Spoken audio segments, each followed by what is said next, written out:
Bismillahirrahmanirrahim. Assalamualaikum warahmatullahi wabarakatuh. Asyhadu an la ilaha illallah, asyhadu anna Muhammadar Rasulullah. Allahumma sholli ala sayyidina Muhammad wa ala ali sayyidina Muhammad.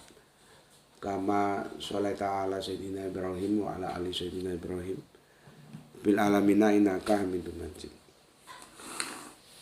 Sebelumnya kita panjatkan dahulu doa kepada Gusti Allah Agung untuk saudara-saudara kita yang telah memberikan sholawatnya kepada channel dakwah ini, sehingga channel ini dapat dengan setia eksis hadir dalam ruang-ruang diskusi kalian semuanya dimanapun kalian berada. Tentu dengan sebuah harapan insya Allah sholawat itu akan menjadi catatan langit amal soleh bagi mereka dan keluarganya kelak. Dan insya Allah akan terbalaskan dengan balasan yang lebih baik lagi. Kemudian untuk seluruh viewer terkasihku dimanapun kalian berada, di mancanegara, di dalam negeri, aku ucapkan terima kasih atas apresiasinya. Semoga selalu always dan tidak pernah never tetaplah bertumbuh menjadi satu pribadi tangguh, yaitu anti skip dan anti download. Bagi yang berkenan silakan saja di share, tapi linknya ya, link kajiannya. Jadi jangan diunduh kemudian dipotong-potong nggak karuan lalu diunggah ulang. Aku nggak kasih izin yang seperti itu. Kemudian semuanya aku nggak bisa sebutkan satu persatu. Terima kasih atas doa baiknya untukku dan keluarga, ya. Dan semoga kebaikan doa itu tercurahkan juga bagi yang mendoakan. Tuh, Momo tuh, Momoy, dia narik-narik kabel. Sebentar nih, Momonya. Tuh, masuk kamar sayang. Ayo. Nih, sini sebentar. Tuh. Ngomong sudah besar tuh. Masuk kamar ya, jangan ganggu ya.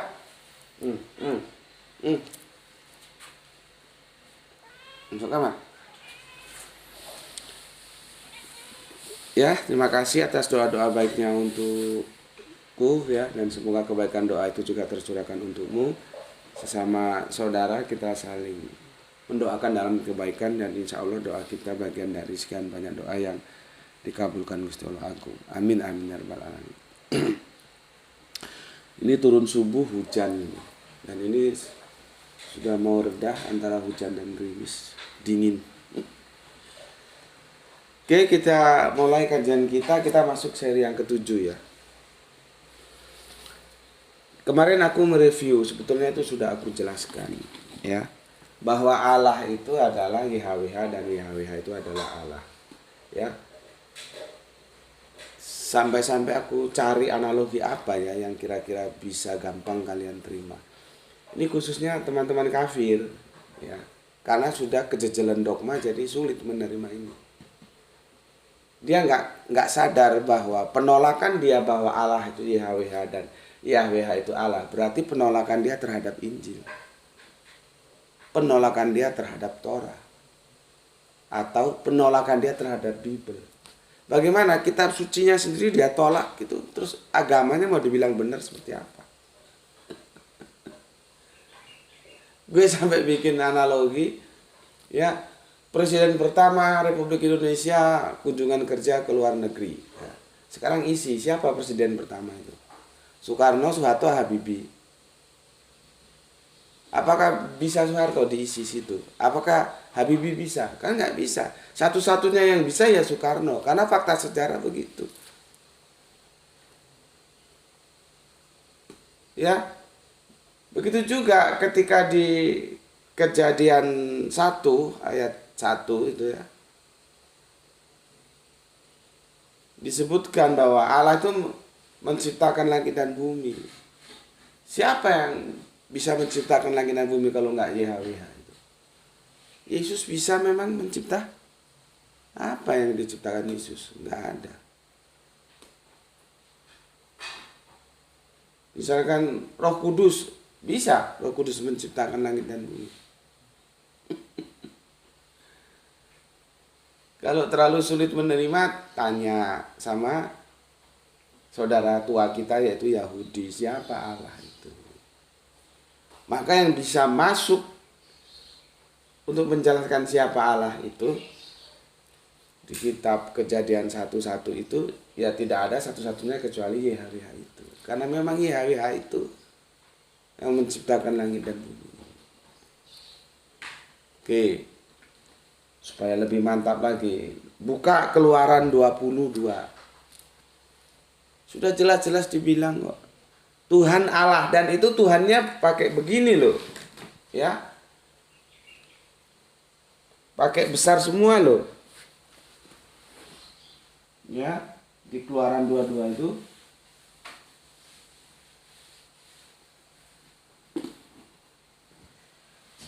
Ya, memang harus sabar menjelaskan sama yang sudah dicekoki dogma. Tuhannya pakai begini loh.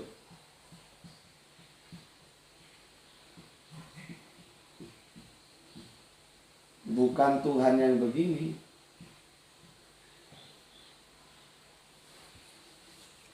Sekarang tanya kepada LAI, apa bedanya Tuhan ini dan Tuhan ini?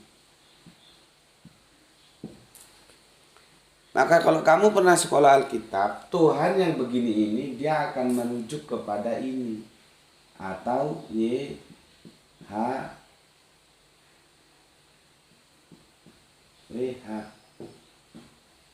Kurang jelas apa? Alkitab sudah memberikan informasi seperti ini kok. Goblokmu bisa bikin kamu kebelangsak. Ya karena dogma itu sudah jelas. Ya Allah tuh ya masih dibantah. Gitu ngakunya punya kitab suci. Lah kitab sucinya sendiri dibantah kok. Ya. Gue ini nggak ngarang-ngarang. Karena gue objektif. Apa yang gue katakan itu yang dikatakan kitab suci. Clear ya? Oke. Kopinya masih panas banget. Sebelum aku lanjutkan menjelaskan yang kemarin ya tentang siapa sebetulnya sesembahan yang harus diikuti, maka kalau merujuk kepada saudara kita Abrahamic Faith, maka dikatakanlah keselamatan itu datang dari bangsa Yahudi. Gimana penjelasannya? Lebih lanjut nanti aku jelaskan. Ya. Insya Allah ini bisa kita bikin seri tamat ya, supaya kita bisa mengkaji hal-hal lain. Oke, aku baca dulu komen yang masuk dari kalian.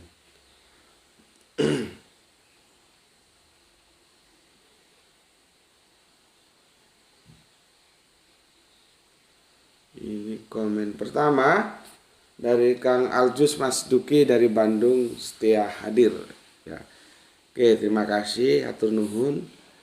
Kemudian soleha kita Gispati, alhamdulillah Palu hadir Tuan Guru. Semoga kita semua selalu dalam ridho Gusti Allah, diberikan kesehatan yang prima, keselamatan dan rezeki yang barokah. Amin. Terima kasih atas 3 merah hatinya. Salam Isra ya untuk yang ada di Palu. Kemudian Kang Mas Muhammad Galbi, salam Isra Gus, semoga selalu dalam lindungan Allah Subhanahu wa taala. Amin ya rabbal alamin. Oke. Doa yang sama juga untukmu saudaraku ya. Salam Isra kembali. Semoga Rahman Rahim Gusti Allah Agung ada bersamamu dan keluarga. Kita lanjutkan Bapak kita, Bapak Abdul Muluk. Assalamualaikum, waalaikumsalam. Deli sedang izin nyimak Gus. Salam Isra, semoga lekas sembuh dan sehat selalu. Amin ya rabbal alamin. Terima kasih Pak atas doanya. Ini belum total ya, suaranya masih ada paraunya karena batuk. Sekarang juga lagi musimnya sih, kalau kita sholat itu banyak orang kena batuk. Oke, dari Pak Abdul Muluk kita ke Bandung. Ada Soleha kita Rahani. Assalamualaikum Tuan Guru, waalaikumsalam, salam Isra, sehat selalu. Oke, terima kasih atas 3 merah hatinya, atur nuhun. Komen pertama, oh mantap. Kang Yudi, apa kata Kang Yudi? Assalamualaikum Gus, waalaikumsalam. Keselamatan datang dari bangsa Yahudi, bukan dari bangsa Romawi or Yunani, apalagi bangsa anta berantah. Bisa kebelangsak konfir, salam Isra. Oke. Salam Isra juga untuk Kang Yudi ya. Waalaikumsalam untuk semuanya ya. Saudara-saudaraku yang ada di sana. Kemudian Kang Saran Gipari menyimak setelah 2 jam tayang. Hujan mulai turun pagi ini. Oh, ini turun gerimis. Sejak tadi subuhnya dingin ini. Atur nuhun Kang. Kemudian Pak Lurah kita salam Isra. Terima kasih atas di 5 merah hatinya. Pak Iwan Tamin, Lurah Tangerang. Jagoan kita Gurem and Rukem. Yesaya 29:13. Terus ada lagi Matius 15:7-9. Yesaya 29:13. Dan Tuhan Allah telah berfirman, oleh karena bangsa ini datang mendekat dengan mulutnya dan memuliakan aku dengan bibirnya, padahal hatinya menjauh daripadaku dan ibadahnya kepadaku hanyalah perintah manusia yang dihafalkan. Ingat, sudah diingatkan itu ya. Perintah manusia yang dihafalkan, bukan perintah YHWH atau alif lam lam. Yesus bersabda, ini Matius 15:7-9. Hai orang-orang munafik, benarlah nubuat Yesaya tentang kamu. Bangsa ini memuliakan aku dengan bibirnya, padahal hatinya jauh daripadaku. Percuma mereka beribadah kepadaku, sedangkan ajaran yang mereka ajarkan ialah perintah manusia. Jadi Yesaya ternyata sudah mengabarkannya jauh-jauh hari, dan itu disambut oleh Yesus ya. Yesus bilang keselamatan datang dari bangsa Yahudi kalau dalam hal menyembah.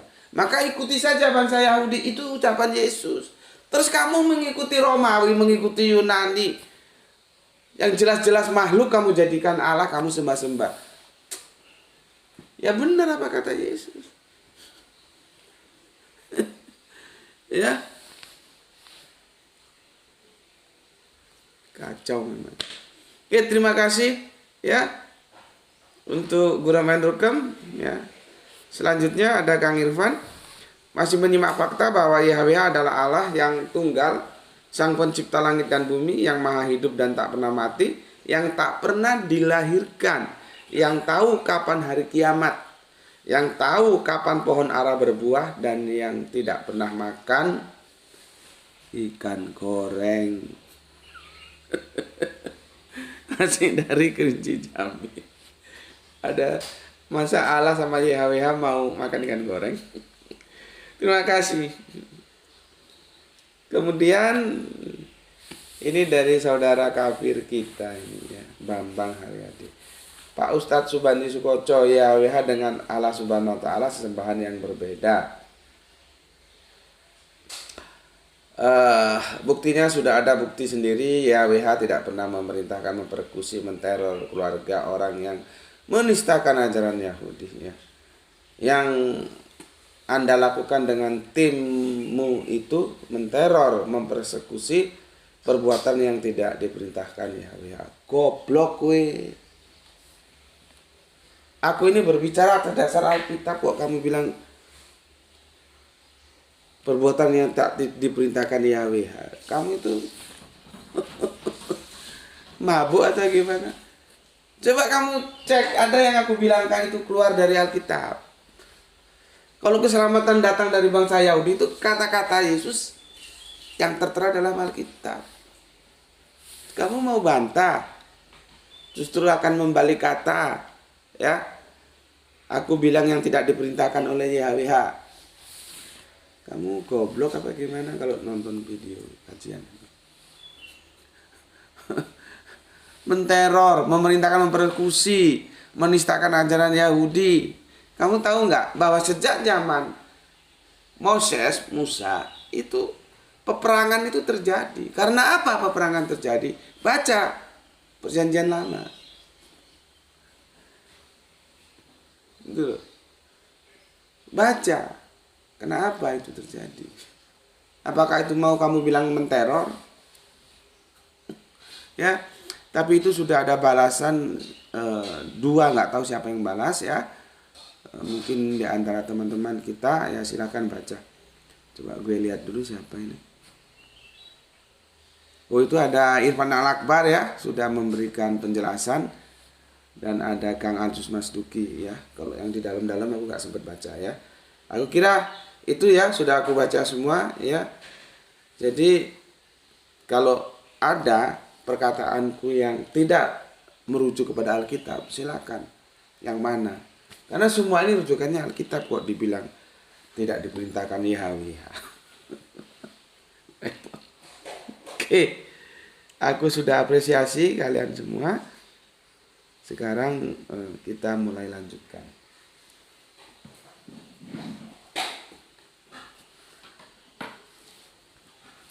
Ya, kenapa ya bangsa Yahudi itu menjadi rujukan dan Yesus memerintahkan seperti itu?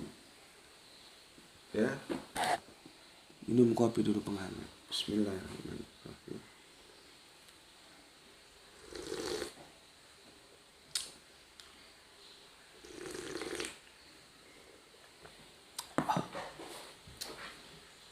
Oke, kita buka lagi. Ya. Lagi ini loh katanya kok bukan perintah YHWH. Kafir. Bodoh kok ya dikurangi. Mulai ayat yang ke-20 ya. Masih tetap ini ya, stressing pointnya sesembahan, menyembah. Nenek moyang kami menyembah di atas gunung ini. Tetapi kamu katakan bahwa Yerusalemlah tempat orang menyembah. Ya. Kata Yesus kepadanya, nah ini yang bilang Yesus, gue hanya nyampaikan. Kalau lu masih tolak aja ucapannya Yesus, ya itu namanya Kristen apa bukan gitu loh. Karena Kristen itu kan dari Kristus, pengikut Kristus, tapi ucapan Kristus ditolak. Apakah bisa disebut Kristen? Ya. Lihat ini apa kata-kata Yesus di sini, ya. Kata Yesus kepadanya, kepada perempuan Samaria itu, ya. Begini dijelaskan, ya. Percayalah kepadaku hai perempuan. Ya. Agak janggal ya kalau diterjemahkan ke bahasa Indonesia. Nggak tahu kalau original teksnya ini gimana bunyinya. Apakah perempuan, apakah begitu? Ya. Ya sudah padanya, kita ikuti dulu. Percayalah kepadaku hai perempuan, saatnya akan tiba bahwa kamu akan menyembah Bapa. Yang diperintahkan Yesus ini. Ini dia merujuk kalau di perjanjian lama yang gue bilang tadi.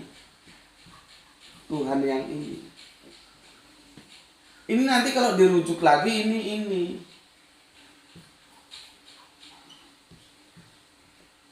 Nanti kalau ini dirujuk lagi, ini menjadi satu, ini YHWH.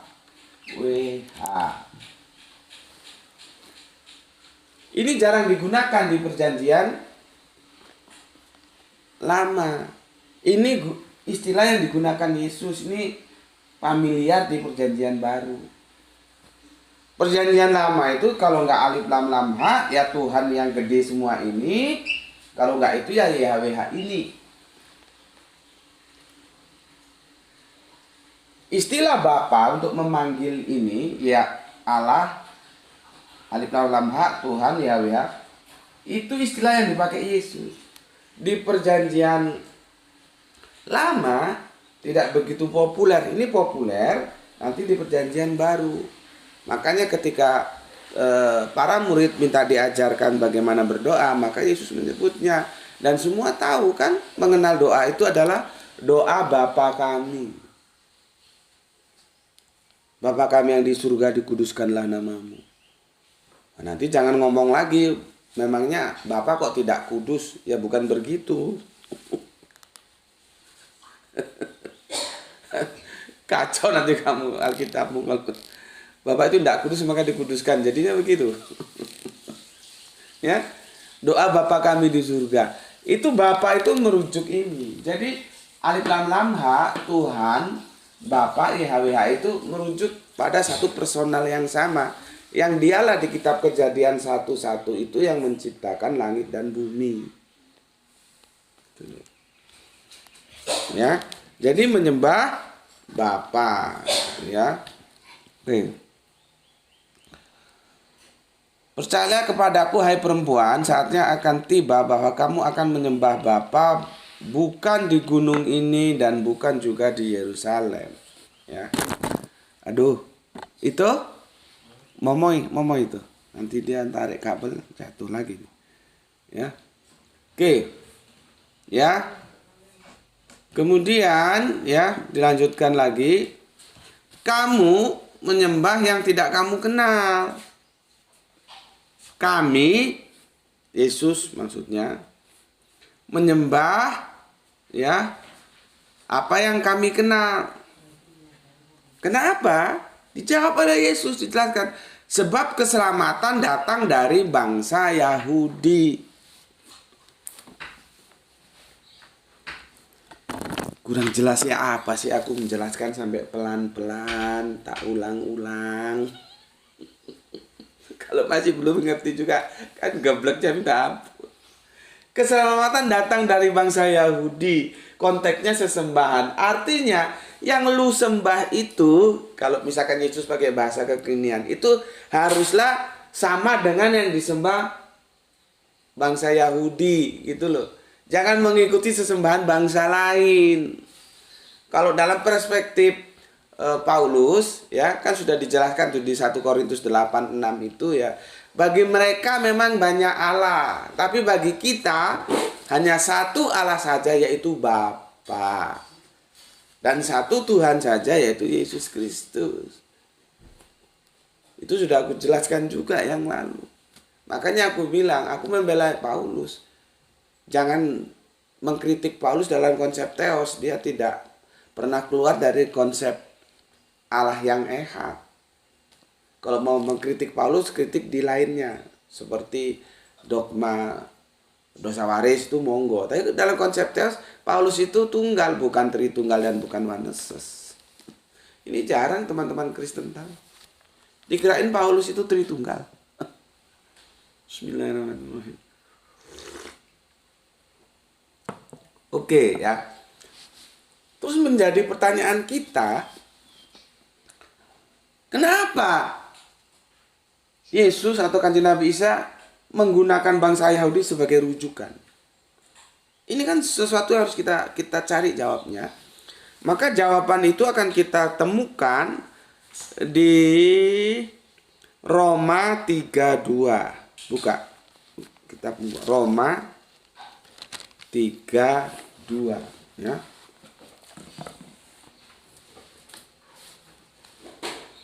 Ini tadi ya. Ya. Ini aku hapus. Aduh, duduk. Itu tuh, nduk. Mau panggil. Nanti kabelnya ditaruh jatuh nanti. Sana, mau main? Masukin kamar. Roma,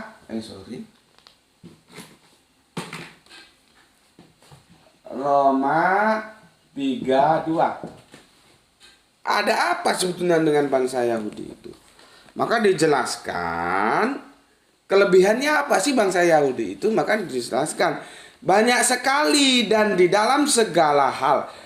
Pertama-tama sebab kepada merekalah dipercayakan firman Allah.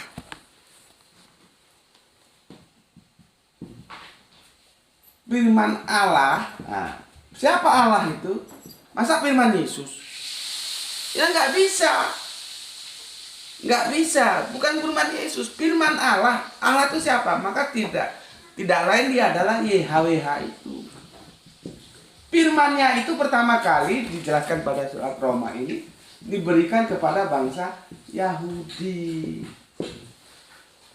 Itu loh. Makanya kan aku sering menjelaskan Abrahamic faith. Kalau Abrahamic itu kan belum pembangsaan, baru nanti dimulai Yahudi. Yahudi itu sebetulnya bangsanya Israel. Yahudi itu agamanya, cuman menjadi stereotip karena Yahudi pasti Israel, Israel pasti Yahudi. Nggak ada istilah mereka Yahudi rohani, itu nggak ada, omong kosong. Nggak mau mereka terima. Bagi mereka itu Yahudi harus Israel, Israel harus Yahudi. Itu stereotip. Maka seringlah disebut bangsa Yahudi sebetulnya, tapi Yahudi itu sebetulnya bukan bangsa, itu agama. Nah itu saudara tuanya Nasrani, saudara tuanya Islam.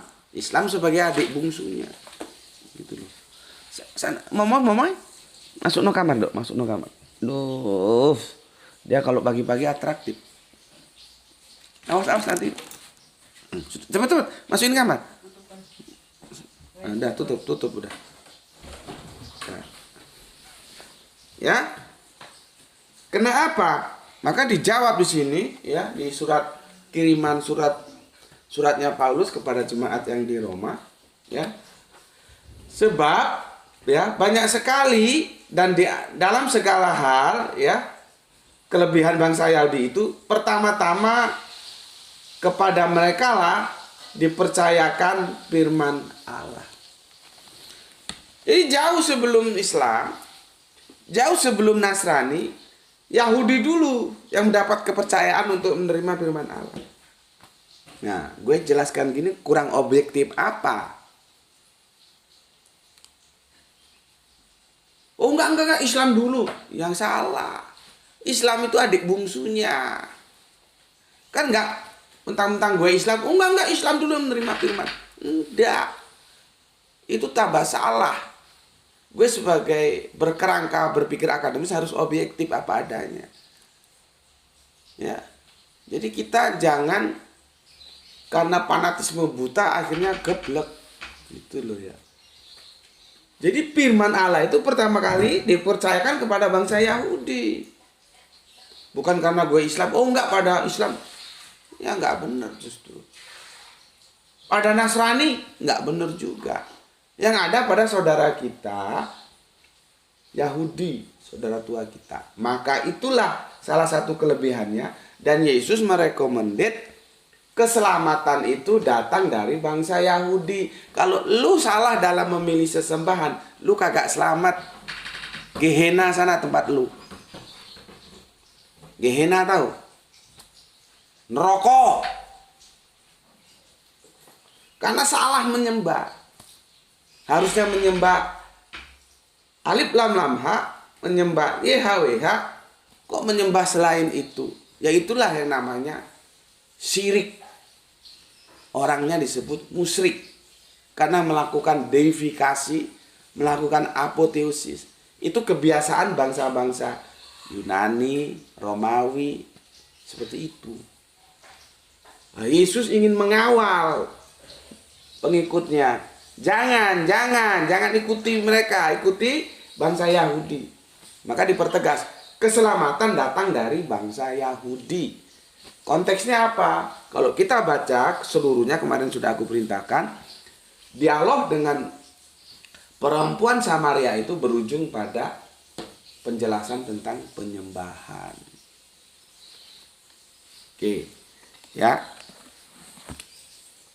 Sekarang aku tekankan lagi supaya menjadi lengkap. Kamu buka di Matius 4:10. Ini perikopnya pencobaan di padang gurun. Itu panjang, maka aku nukil ayatnya saja, nanti kamu bisa baca sendiri ya.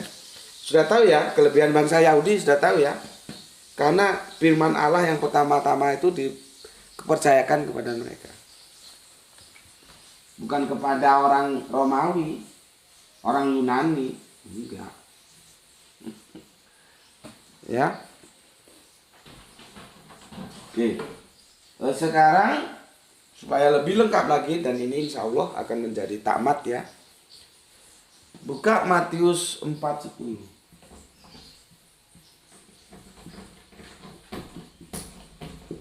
Ya.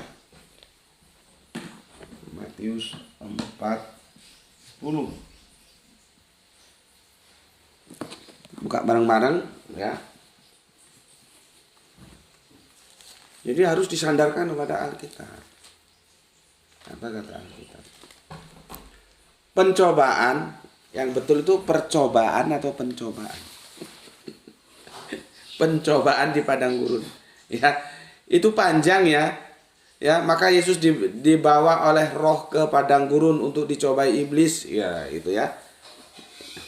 Masa YHWH kok dibawa-bawa? Alif Lam Lam H kok dibawa-bawa? Ya enggak lah ya. Artinya yang dibawa-bawa, yang dicobai itu bukan YHWH, bukan Alif Lam Lam H, gitu loh.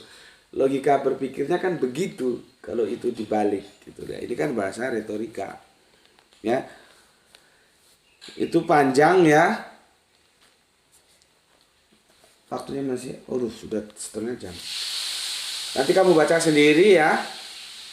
Intinya Yesus ya dibawa ke padang gurun ya, dicobai oleh iblis ya. Terus konteksnya nanti ya tentang sembah menyembah juga ini. Matius 4:10 ini ya. Jawab Yesus, aku baca ya dengan speed tinggi supaya waktunya nutup begini. Matius 4:1. Maka Yesus dibawa oleh Roh ke padang gurun untuk dicobai iblis. Bayangkan. Kan tidak mungkin yang bisa dibawa ke padang gurun dan bisa dicobai itu Alif Lam Lam kan tidak mungkin ya. Dan setelah berpuasa 40 hari 40 malam akhirnya laparlah Yesus. Jadi Yesusnya lapar. Kenapa? Karena dia manusia. Manusia nggak makan mesti ya lapar gitu ya. Lalu datanglah si pencoba itu dan berkata kepadanya, jika engkau anak Allah, perintahkanlah supaya batu-batu ini menjadi roti. Ya. Tetapi Yesus menjawab, ada tertulis, manusia hidup bukan dari roti saja, tetapi dari setiap firman. Nah ini menguatkan apa yang aku jelaskan kemarin. Kalau berhubungan roti, makanan, minuman, jangan terus harafiah. Ajaran, firman itu ajaran. Itu juga diumpamakan roti, ya. Tetapi Yesus menjawab, ada tertulis manusia hidup bukan dari roti saja, tetapi dari setiap firman yang keluar dari mulut Allah. Kemudian iblis membawanya ke kota suci dan menempatkan dia di bubungan bait Allah. Bait Allah di bubungan gitu ya, di atas. Lalu berkata kepadanya, jika engkau anak Allah, jatuhkan dirimu ke bawah.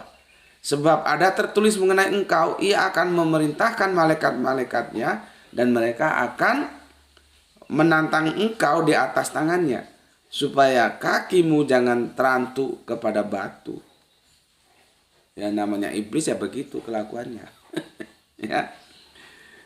Yesus berkata kepadanya, ya, ada pula tertulis, jangan engkau mencobai Tuhan Allahmu. Ya.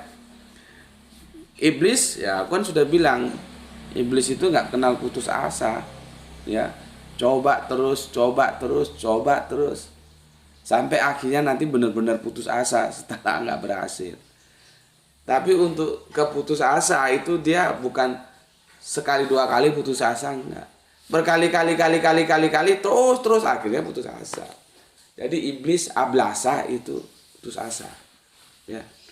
Cuman putus asanya dia itu setelah mencobai terus gitu loh. Nggak seperti kita. Berusaha 1 kali, 2 kali sudah mulai goyang, 3 kali putus asa sudah. Kalau iblis enggak, berkali-kali baru dia putus asa. Ablasa ya. Iblis itu artinya putus asa. Iblis coba terus ini, dia dicobai yang pertama enggak mempan, cobai yang kedua ya. Dijawab lagi ya. Ada pula tertulis, jangan engkau mencobai Tuhan Allahmu. Dan ini membawanya pula ke atas gunung. Nah, jadi dari bubungan ke atas gunung, pindah lagi, nggak tahu bawanya gimana. Apa dicengkeweng gini, nggak tahu. Ini kalau divisualisasikannya gimana ya caranya iblis membawa Yesus itu? Apa digendong itu? Nggak tahu, mungkin teman-teman Kristen atau pakar-pakar Alkitab bisa jelaskan ya. Dan iblis membawanya pula ke atas gunung yang sangat tinggi dan memperlihatkan kepadanya semua kerajaan dunia dengan kemegahannya dan berkata kepadanya, semua itu akan kuberikan kepadamu jika engkau sujud menyembah aku. Jadi Yesus disuruh sujud untuk menyembah iblis. Bangga bajingan itu. Ya namanya juga iblis. Pasti bajingan. Ya. Apa jawab Yesus? Maka berkatalah Yesus kepadanya, enyahlah iblis. Kalau bahasa Jawa, minggato iblis. Gitu kira-kira. Minggato iblis. Minggat gue. Pergi. Kalau bahasa Indonesia, enyahlah iblis. Ya. Enyahlah iblis. Sebab ada tertulis, engkau harus menyembah Tuhan Allahmu dan hanya kepada Dia saja engkau berbakti. Menyembah ya Tuhan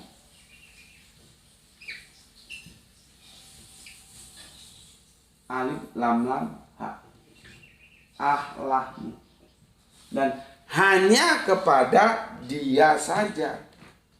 Masa kurang jelas ini?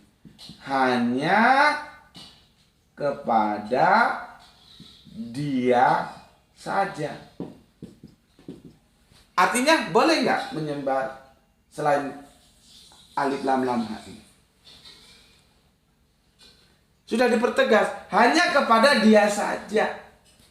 Jadi sesembahan itu hanya diberikan kepada alif lam lam ha ini. Nanti di ayat-ayat lain Yesus memanggilnya Bapa. Seperti yang aku jelaskan tadi. Inilah yang kita kenal dengan YHWH. Cuman YHWH tidak muncul di perjanjian baru karena Yesus sudah menggantinya dengan sebutan Bapa ini.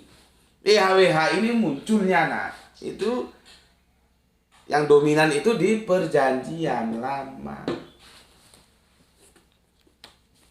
Ngerti? Jadi jangan lagi ngomong YHWH itu bukan Bapa, Bapa itu bukan YHWH. Goblok gue. Sama dengan gobloknya orang yang bilang alif lam lam ha itu bukan YHWH, YHWH itu bukan alif lam lam ha. Jadi Bapa, makanya kalau baca Alkitab itu yang teliti, memang ya terjemahannya begitu sih ya. Ya kalau mau direvisi yang sempurna yang katanya revisi 2003 gue belum punya. Kalau ada tolong. Dan kalau beli berapa itu harganya? Gue mau beli itu. Yang revisinya gimana? Terus kitab suci kok direvisi? Ya nggak apa-apa. Ini kan bukan kitab suci. Ini terjemahan kitab suci. Direvisi nggak apa-apa. Ya. Ya. Penulisannya nanti memang itu agak kacau. Tuhan aja ada Tuhan model gini. Ada Tuhan yang T-nya saja yang besar.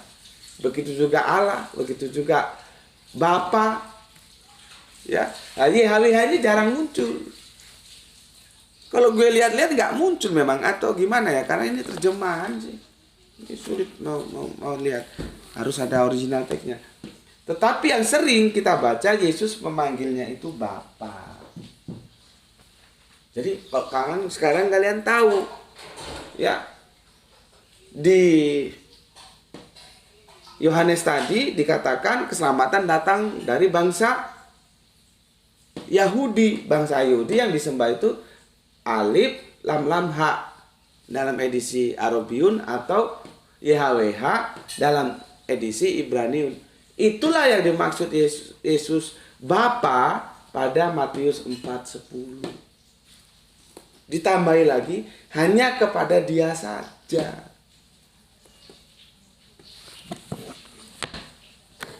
Paham apa gue? Bismillahirrahmanirrahim. Jadi kalau kuliah sekolah Alkitab itu kalian butuh berapa semester? Kalian harus meluangkan waktu. Ya. Cukup ngaji di sini saja kalian sudah paham. Selama otaknya dibuang dogmanya itu sehingga otaknya bersih. Dogma itu dibuang. Karena gue menjelaskan apa yang Alkitab katakan. Ini kan dikatakan Alkitab. Maka kamu akan menemukan sesembahan yang benar. Yaitu YHWH alif lam lam ha. Ya, maka aku closing ya, dan ini menjadi seri tamat. Ini seri tamat tuh ya. Ini tamat ini ya. Para nabi Israel menyembah YHWH. Muhammad menyembah Allah Subhanahu wa taala. Siapa yang sesat?